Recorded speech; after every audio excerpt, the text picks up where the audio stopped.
เจ้าจะมาสอนบทเรียนตัวของบทที่5เรื่องของ Excel พื้นฐานเนาะซึ่งเกี่ยวกับการสอนเรื่องจัดหน้าเอกสารและก็งานพิมพ์ต่างๆแต่ก่อนอื่นเราก็จะต้องรู้ว่า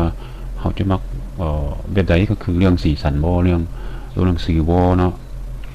ยกตัวอย่างว่าข้าพเจ้าลองตีดิอันนี้จะเป็น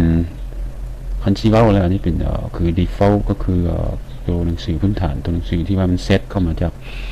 Excel เลยเนาะซึ่งเราสามารถปรับแต่งได้แล้วก็เฮ็ดได้ตามใจแต่ตัวที่ข้าพเจ้าจะเว้า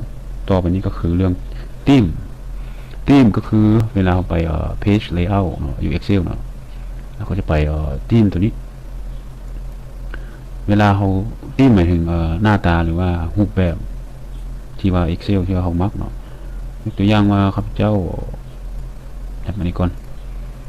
ไปเลือกธีมสังเกตได้ว่าเวลาเลือกธีมนะคือทุกอย่างใน Excel นะมันจะเปลี่ยนไปเนาะคือเป็นเปลี่ยนขนาดรูปแบบไป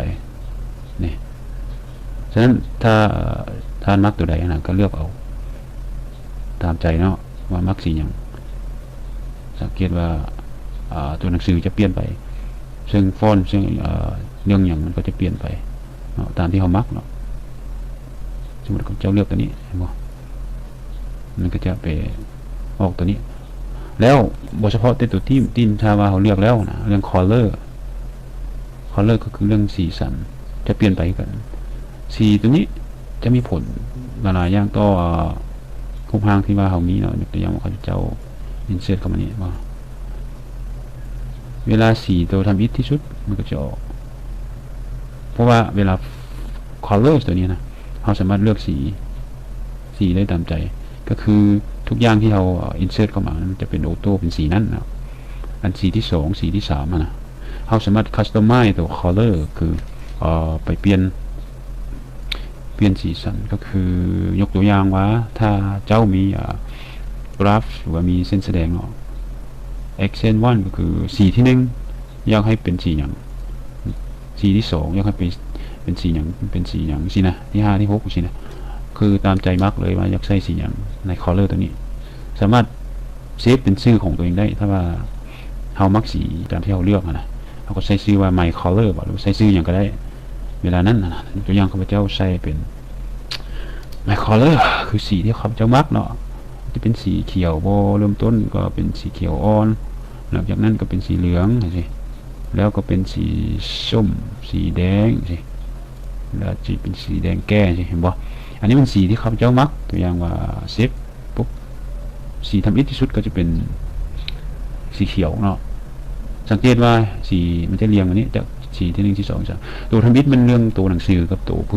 พื้นที่แล้วนะพวกเริ่มจากสีเขียวมาก็คือสีที่เมื่อกี้ข้าพเจ้าเลือกเนาะก็คือไป customize color แล้วเลือกอีกสีเองถ้าว่าในนี้มันมีสีที่เรามักนะเอาไปเลือกเองเฮ็ดเอง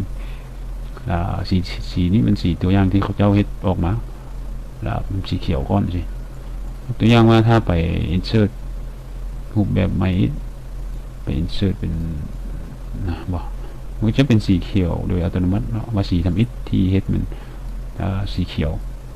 ยกตัวอย่างว่าถ้าจะเฮ็ดเป็นกราฟเป็นเส้นแสดงเนาะสิลองเฮ็ดเส้นแสดงให้เบิ่ง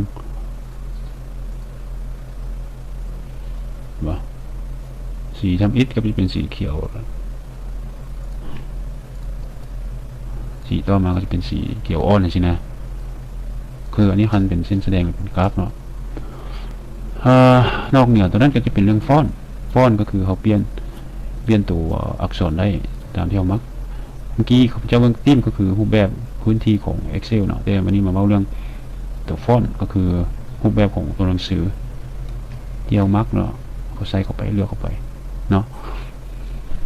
ต่อมาก็จะเป็นเรื่องเอฟเฟกต์ต่างๆแต่ยังข้าพเจ้ามักเป็นเอฟเฟกต์แบบไหนสังเกตรูปนี้ได้มันจะไปนำสิเอฟเฟกต์มันจะมีหลายๆแบบ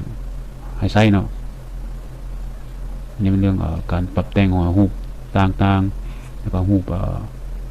ที่เขาสร้างขึ้นมาเนาะตัวอย่างว่าเจ้าไปตัวสีอะไรนึงinsert เข้ามาแล้วเนาะเข้าไป format สมมติว่าเขาจะเปลี่ยนตัวนี้เป็นรูปร่างแบบใหม่ก็ติ๊กใส่ก่อนแล้วเข้าไปมันจะโชว์อยู่นี่ว่า format นี้ เราสามารถเลือกเป็นสีเป็นรูปนี้เนาะก็คล้ายๆกันปรับแต่งสีแบบเดียวกันแต่มันจะอยู่ในตัวเอฟเฟกต์ของเพราะว่าเวลาเขาเปลี่ยนอันใดหนึ่งนะมันจะเป็นตัวนั้นแต่เรื่องทีมเรื่อง color เรื่องฟอนต์ตัวนี้นะคือเปลี่ยนไปทุกชีตเลยทุกอันที่ว่าเขาเจ้าเฮ็ดมาเนี่ยมันจะเป็นสีนั้นหมดสินะเนาะเอาแต่ยังว่าเขากลับไปเบิ่งเห็นบ่สีนี้ก็ต่างไปแล้วตัวหนังสือก็ต่างแล้วตัวที่เราเรียนผ่านมาเนี่ยเห็นบ่นี่ก็เป็นสีนี้หมดแล้วสินะแต่คือมันเปลี่ยนไปหมดทุกชีตเนาะ